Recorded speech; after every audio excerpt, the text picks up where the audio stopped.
ఆయన పట్టించుకోను ఆయన. ఆ ప్రాణాత్మ శరీరంలో ఉన్న ప్రతి సమస్యను పట్టించుకోను ఆయన, పరిష్కరించు నాయన, కనికరం చూపించాయా. ఒక క్షణం చాలు నీకు, ఒక్క క్షణం చాలు, ఒక్క క్షణం చాలయ్యా. ఒక్క మాట చెబితే చాలు, మాట సెలవిస్తే చాలు, మా సమస్య తీరిపోతుందే, మా ఆరోగ్యం కుదుట పడుతుందే, మా శరీరం శక్తిని పొందుకుంటుందే, మా ఇంట్లో సమాధానం నాయనా ఆవరిస్తుందే, మా కుటుంబంలో ప్రేమ వికసిస్తుందే, శాంతి సమృద్ధిగా దొరుకుతుందే. ఒక్క మాట చెప్పయ్యా. బాధ పెడుతున్న భర్తతో, బాధ పెడుతున్న భార్యతో, బాధిస్తున్న బిడ్డలతో ఒక్క మాట చెప్పు నాయన, వాళ్ళు బాగుపడిపోతారయ్యా. ఈ లోకంలో ఎవరైనా నీ మాట వినాల్సిందే. సముద్రమే నీ మాట వింటుంది, ఆకాశం నీ మాట వింటుంది, అందున్న సమస్తం నీ మాట వింటుంది. ఎవరైనా నీ మాటకు లోపడాల్సిందే కదా ప్రభువా.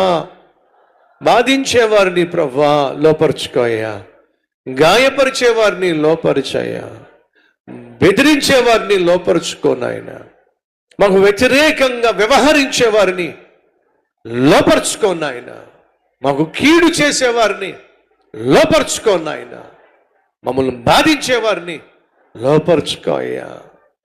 యేసయ్యా, నువ్వేగా మా దిక్కు, నువ్వేగా మా ఆధారం, నువ్వేగా మా అండ, నువ్వేగా మా ఆశ్రయం, నువ్వేగా మా ప్రతి ఆపద నుండి విడిపించే మహాతండ్రివే. నీతో నేను చెప్పుకుంటున్నావయ్యా. ప్రతి ఒక్కరి సమస్య నాయనా తీర్చయ్యా. అయ్యా, నిరుద్యోగంతో బాధపడుతున్న వారికి ఉద్యోగం దయచేయ్యా. ఏకాంగులను సంసారులుగా చేయయ్యా.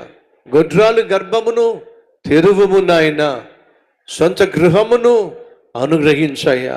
చేసే పనిలో ఆశీర్వాదము, ఆర్థిక బలము దయచేయ్యా. కుటుంబంలో శాంతి సమాధానం దయచేయ్యా. బిడ్డల చదువు విషయంలో జ్ఞానాన్ని అయ్యా, చదువులో విజయాన్ని అయ్యా. అయ్యా, అద్భుతమైన ఆత్మీయతని అయ్యా, పాపాన్ని జయించే శక్తిని అయ్యా, పరిశుద్ధంగా బ్రతికే కృపనివ్వండి అయ్యా. మా సేవ అంతటిని దీవించండి నాయన. 28 సంఘాలను ఉజ్జీవింపచేయండి నాయన.